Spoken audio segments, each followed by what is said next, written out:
Good morning all of you, welcome to my channel only success. चलिए start करते हैं आज एक नया महीना।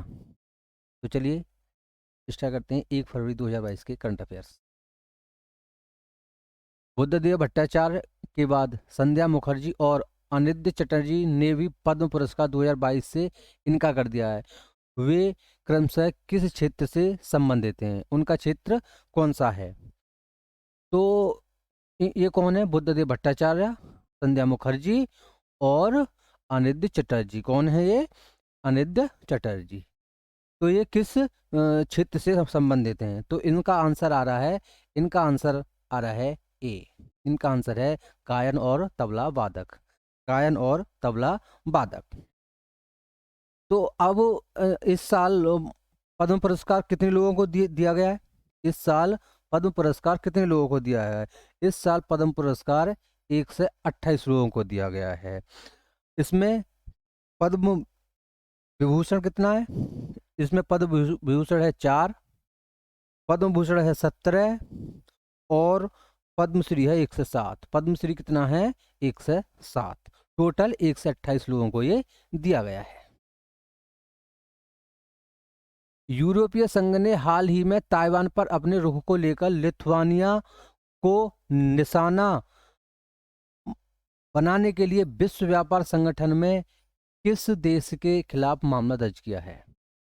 तो इसका आंसर है, मैं आपको पहले आंसर बता देता हूं, इसका आंसर है बी। इसका आंसर है आपका बी, चाइना के खिलाफ। देखिए मामला क्या है। लिथुआनिया एक छोटा सा कंट्री है, बहुत छोटा कंट्री है, यूरोप का कंट्री है ये। तो इसमें क्या है कि एस्टोनिया, लिथुआनिया और लाटविया ये बाल्टिक कंट्री है। क्योंकि ये बाल्टिक सी में है तो इनको बोलते हैं बाल्टिक कंट्री। इनको बोलते हैं बाल्टिक कंट्री। ये लिथुआनिया बहुत ही छोटा सा वो है देश, तो लेकिन ये चीन से नहीं डरता है। ये चीन से बिल्कुल नहीं डरता है। तो मामला क्या है? मामला ये है कि एक देश है ताइवान। तो ताइवान, चीन कहता है कि ताइवान हमारा ही पार्ट है, तो इसलिए वो लिखते हैं चीनी ताइपी। वो क्या लिखते हैं? वो लिखते हैं चीनी ताइपी, वो लिखते हैं। तो ये लिथुआनिया है, इसने कहा है कि हम इसको अलग मानते हैं, यानी कि हम ताइवान को अलग कंट्री की मान्यता देंगे। इसलिए उसने अपने देश में, यानी कि लिथुआनिया में, अपने यहाँ पर उसको अपना दूतावास खोलने की अनुमति दी है कि भैया तुम अपना दूतावास हमारे देश में खोलो। तो इससे चीन नाराज हो गया और उसका जितना भी एक्सपोर्ट इंपोर्ट था वो सब बंद कर दिया उसने। तो इसके खिलाफ लिथुआनिया ने चाइना के खिलाफ WTO में, विश्व व्यापार संगठन में शिकायत की है। कहाँ की शिकायत? WTO में ये शिकायत की है। तो ये है पूरा मामला। एक होता है यूरोपीय यूनियन, एक होता है यूरोपीय यूनियन। ठीक है। इसकी चेयरमैन कौन है? इसकी चेयरमैन है रॉबर्टा मट्सोला। कौन है? रॉबर्टा मट्सोला। एक होता है यूरोपियन कमीशन, एक होता है यूरोपियन कमीशन, एक होता है यूरोपियन कमीशन। इसकी चेयरमैन कौन है?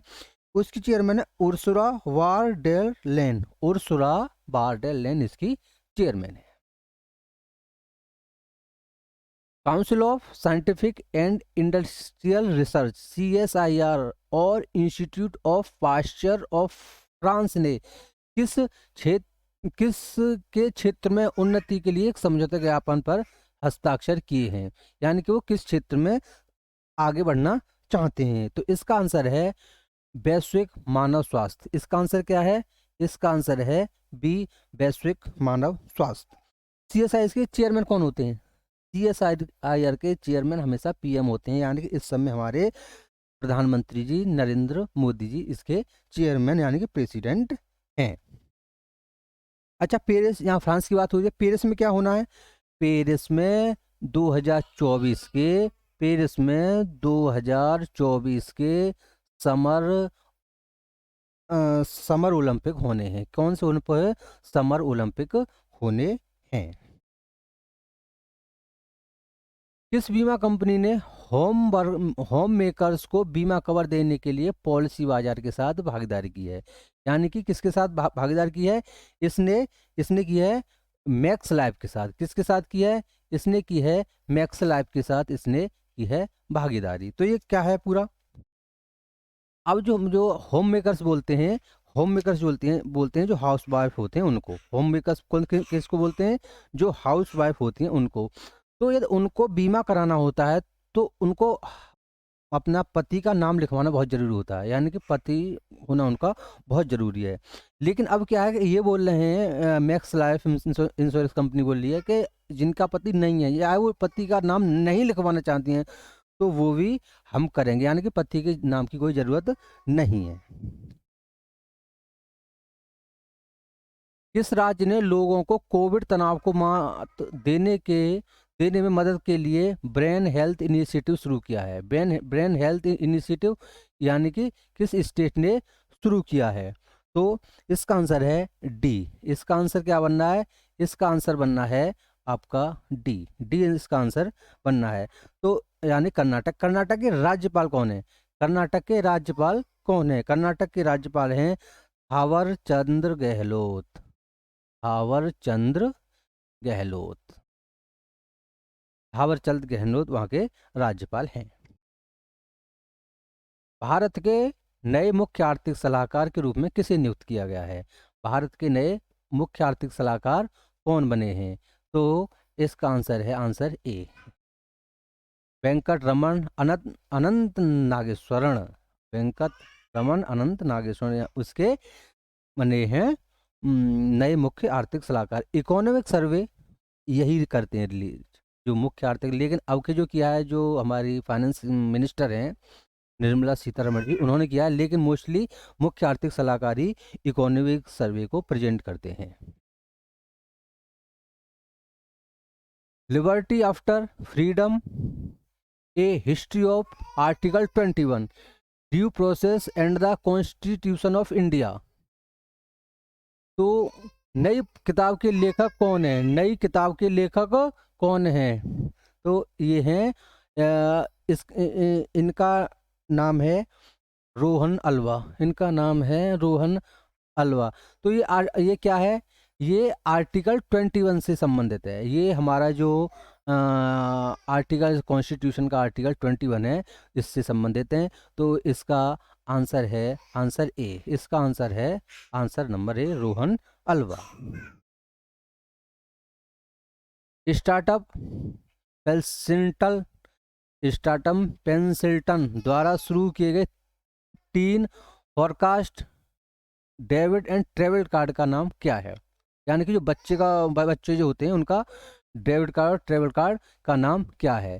तो इसका आंसर है ए, यानी कि इसका आंसर है ए, पेंसिल कार्ड। इसका आंसर क्या है? ए। इसका आंसर है ए, पेंसिल कार्ड। किस मंत्री ने देश की भूली बिसरी महिला स्वतंत्रता सेनानियों को श्रद्धांजलि के रूप में इंडियाज विमेन अनसंग हीरोज नामक एक चित्रात्मक हास्य पुस्तक का विमोचन किया है? ये विमोचन यानी कि विमोचन किया है, तो वो पूछ रहे हैं किसने इसका विमोचन किया है? तो इसका आंसर है सी, मीनाक्षी लेखी। ये कौन है? सी, मीनाक्षी लेखी। तो देखिए क्या है ये है चित्र, यानी कॉमिक्स है ये क्या है? ये है एक कॉमिक्स है, ये चित्र। तो इसमें क्या है? तो देखिए सरोजिनी नायडू हैं, इनको सब जानते हैं। सरोजिनी नायडू हैं, इनको सब जानते हैं। लेकिन ऐसी महिला हैं जिनने हमारे देश को आज़ाद कराने में बड़ी भूमिका निभाई, लेकिन उनको कोई जानता नहीं है। तो इस बुक में उन्हीं का ही जिक्र किया गया है, उनके बारे में लिखा है। जैसे दुर्गाबाई देशमुख, सरोजिनी नायडू को सब जानते हैं लेकिन दुर्गाबाई देशमुख को कोई नहीं जानता है। तो ऐसी ही महिलाएं जिनका कि हम सब कोई नहीं जानता है, इन्हीं के बारे में इसमें वर्णन किया गया है। तो इसको कौन वो कर रहा है, इसको कौन रिलीज कर रहा है? ये संस्कृति मंत्रालय द्वारा। किसके द्वारा से हो रहा है? ये रिलीज हो रही है संस्कृति मंत्रालय द्वारा रिलीज हो रही है। मनसा गार्ड और कार्यरत किताबों के लिए जाने वाले किस अनुभवी मराठी लेखक और सामाजिक कार्यकर्ता का हाल ही में निधन हो गया? उनका हाल ही में निधन हो गया। तो इसका आंसर है अनिल अवचट। क्या है इनका नाम? इनका ये आंसर है डी, अनिल अवचट। तो इनका ये निधन हो गया। ये बहुत ही सामाजिक कार्यकर्ता और बहुत ही बड़े आदमी थे। तो इनका एक संगठन है मुक्तांगन। इनके संगठन का नाम किसी भी एग्जाम में पूछ सकता है। इनका संगठन नाम है मुक्तांगन। ये क्या मुक्तांगन? ये डिहेबिलिटेशन, जैसे कि किसी को गलत आदतें पड़ गई हैं ड्रिंकिंग की या कोई भी गलत आदतें हैं, तो उनको ये डिहेबिलिटेशन सेंटर है मुक्तांगन, इन्हीं का है। किनका है ये? अनिल अवचट का। किनका है? अनिल अवचट का। किस राज्य की पुलिस ने 2022 में सर्वोच्च वीरता पदक प्राप्त किया? तो इसका आंसर है सी। इसका आंसर क्या है? इसका आंसर है सी है, यानी कि जम्मू एंड कश्मीर। इसका आंसर है सी, जम्मू एंड कश्मीर। तो जम्मू एंड कश्मीर ने कितने लिए? जम्मू एंड कश्मीर ने 1 से 15 पदक प्राप्त किए। कितने? 1 से 15 पदक। और सीआरपीएफ ने 30। सीआरपीएफ ने कितने लिए आपके पदक? सीआरपीएफ को मिले 30। और छत्तीसगढ़ पुलिस को कितने मिले? छत्तीसगढ़ पुलिस को मिले 10। छत्तीसगढ़ पुलिस को मिले। उड़ीसा को कितने मिले? उड़ीसा को मिले 9। और महाराष्ट्र को कितने मिले? महाराष्ट्र को मिले आपके 7। महाराष्ट्र को कितने मिले? 7। और एक जम्मू कश्मीर में एक मेला लगता है। जम्मू कश्मीर में एक मेला लगता है, झीरी मेला। कौन सा मेला लगता है? ये लगता है झीरी मेला। कौन सा मेला लगता है? जम्मू कश्मीर में झीरी मेला लगता है। अभी एक जम्मू कश्मीर में दुग्ध विलेज बना है, जेरी हेमलेट। कौन सा? मैंने ये क्वेश्चन बताया था आपको, ये बना है जेरी हेमलेट। जेरी हेमलेट ये वहां पर बना है। जम्मू कश्मीर बैंक द्वारा 2 योजना मतलब वो हो रही हैं, चलाई जा रही हैं। एक का है तेजस्वी योजना नाम, एक का है हौसला। तेजस्वी और हौसला जम्मू कश्मीर की बैंक द्वारा चलाई गई 2 योजना। कौन सी हैं? तेजस्विनी और हौसला। और पीएनबी एक 2 लोन दे रहा है। पीएनबी 2 लोन दे रहा है, उनका नाम क्या है? उनका नाम है शिखर और शिकारा। क्या नाम है उनका? उनका नाम है शिखर। उनका नाम है शिखर और शिकारा। शिखर और शिकारा पीएनबी के द्वारा चलाई गई 2 लोन्स के नाम है। हाल ही में भारत और किस देश ने भारत में स्टार्टअप पारिस्थितिकी तंत्र को बढ़ावा देने के लिए $150 बिलियन का वेंचर कैपिटल फंड स्थापित किया है? वेंचर कैपिटल फंड स्थापित किया है। तो इसका आंसर है बी। इसका आंसर क्या है? इसका आंसर बनेगा आपका बी, यानी कि संयुक्त अरब अमीरात। क्रिकेट किस देश में होने वाले 2022 संस्करण के लिए एशियाई खेलों में वापसी करने के लिए तैयार है? यानी कि वापसी करने, यानी क्रिकेट 2022 में इस एशियाई खेलों में इंक्लूड होगा। तो कहाँ पर होंगे? तो वो होंगे चीन में। कहाँ पर होंगे ये? चीन में ये होंगे। चीन के कहाँ में? हंगजाऊ में होंगे। चीन में कहाँ पर होंगे ये?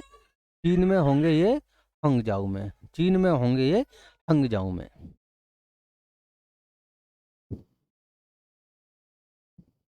ये द्वारा वर्ष 2021 के लिए अस्पताल भवन को दुनिया की सबसे परिवर्तनकारी इमारत घोषित किया गया है। किसको? दुनिया की सबसे मतलब ये पूछ रहा है कि ऐसा कौन सी इमारत है, इमारत कहाँ पर है जो कि दुनिया की सबसे परिवर्तनकारी इमारत है? तो ये है बांग्लादेश में। ये कहाँ पर है?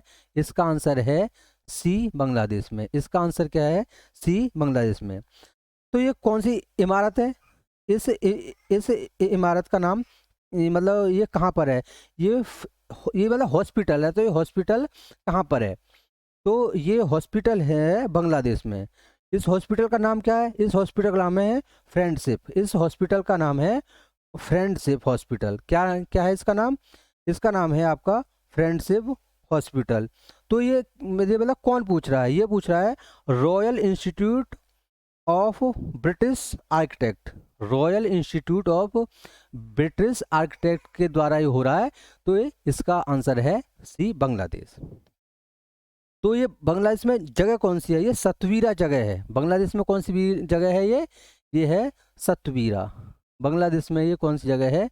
सतवीरा। बांग्लादेश में जगह है ये सतवीरा जगह पर ये हॉस्पिटल है। अच्छा, आर्किटेक्चर में 3 अवार्ड दिए जाते हैं। आर्किटेक्चर में क्या अवार्ड दिए जाते हैं? 3 अवार्ड दिए जाते हैं, पुलित्जर, स्टर्लिंग और आगा खां। आर्किटेक्चर में कितने अवार्ड दिए जाते हैं? आर्किटेक्चर में आपके 3 अवार्ड दिए जाते हैं। एक तो दिया जाता है पुलित्जर, एक दिया जाता है स्टर्लिंग और एक दिया जाता है आगा खां। एक दिया जाता है आगा खां। तो ये वाला क्वेश्चन है, ये 14 माह, तो इसको थोड़ा ये मिसप्रिंट हो गया है, तो इसको आप लिख लीजिए royal institute of British architect. ये किसके द्वारा पूछा गया, मतलब हुआ है? Royal institute of British architect. जब मैं पीडीएफ दूंगा इसका तो उसमें ये होगा, तो आप थोड़ा लिख लीजिए, ठीक है। जी बाला सुब्रमण्यम को किस देश में भारत के अगले उच्चायुक्त के रूप में नियुक्त किया गया है? तो ये देश कौन सा है? तो ये देश है नाइजीरिया। तो ये कौन सा देश है? ये देश है आपका नाइजीरिया। तो इसका आंसर है बी। इसका आंसर है बी। अब इनकी राजधानी को, ये एग्जामों में ऐसे ही कंट्रियों की राजधानी पूछी जाती है। कभी अफगानिस्तान की राजधानी नहीं पूछेगा, अमेरिका की राजधानी नहीं पूछेंगे, ऐसे ही कंट्री होते हैं ना, इन्हीं की राजधानी पूछते हैं। तो इनकी राजधानी लिख लीजिए। देखिए नाइजर, नाइजर की है आपकी नियामी। नाइजर की है नियामी। और अबूजा, अब और नाइजीरिया की है अबूजा। नाइजीरिया की है अबूजा। और बुर्किना फासो, ये सबसे कठिन राजधानी है याद करना, वागागौडू। बुर्किना फासा, बुर्किना फासो क्या रानी है? वागागौडू। और चार मिसप्रिंट हो गया, ये है चाड़। तो चाड़ की क्या है? एंटीजमेना। क्या है इसकी? है एंटीजमेना, इसकी राजधानी है। किस जानवर में पाए जाने वाला नियोकोव कोरोना वायरस भविष्य में इंसानों के लिए खतरा बन सकता है? यानी कि वो कौन सा है? तो इसका आंसर है बैट्स, यानी कि चमगादड़। इसका आंसर क्या है? डी। इसका आंसर है डी। क्या आंसर इसका? D, bats. इसमें क्या हुआ? इसमें एक रोग हो, इसमें कौन से रोग होने का डर है? MERS। कौन सा है?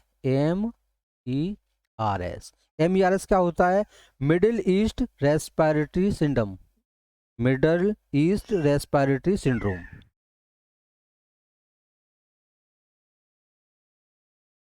संसद ने किस उद्देश्य को पूरा करने के लिए डिजिटल संसद ऐप लॉन्च किया है? तो कौन सा उद्देश्य इससे पूरा होगा? तो इसका आंसर है बी। इसका आंसर क्या है? बी। इसका आंसर है नागरिकों के लिए लाइव कार्रवाई। इसका आंसर है बी, नागरिकों के लिए यानी कि संसद जब चलेगा तो वह उसकी लाइव कार्रवाई इस ऐप पर होगी। किस कंपनी ने लगातार चौथे वर्ष महाराष्ट्र टेनिस टूर्नामेंट का समर्थन करने के लिए प्रतिबद्ध किया है? यानी कि महाराष्ट्र टेनिस टूर्नामेंट करेगा, मतलब इसका आंसर है डी, टाटा। तो महाराष्ट्र टेनिस टूर्नामेंट का समर्थन कौन करेगा? टाटा। ये कहाँ पर होगा? ये पुणे में होगा। तो इसका आंसर क्या है? इसका आंसर है डी। इसका आंसर है डी। तो इसको कौन करेगा? ये कहाँ पर होगा? पुणे में। स्टेडियम कौन सा होगा?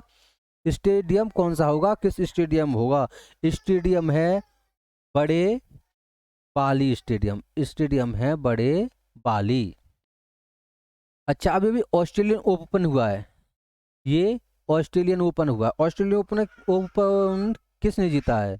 ऑस्ट्रेलियन ओपन किसने जीता है मतलब? तो ये है मेंस और वुमेन्स। मेंस में राफेल नडाल और वुमेन्स में आपकी वुमेन्स में आपकी जीता है एक लेडीज है, उनका ध्यान नाम नहीं आ रहा है, मैं उसको कमेंट बॉक्स में आपको लिख के बता दूंगा। Thank you for watching. Like and share and subscribe करिए। Thank you for watching.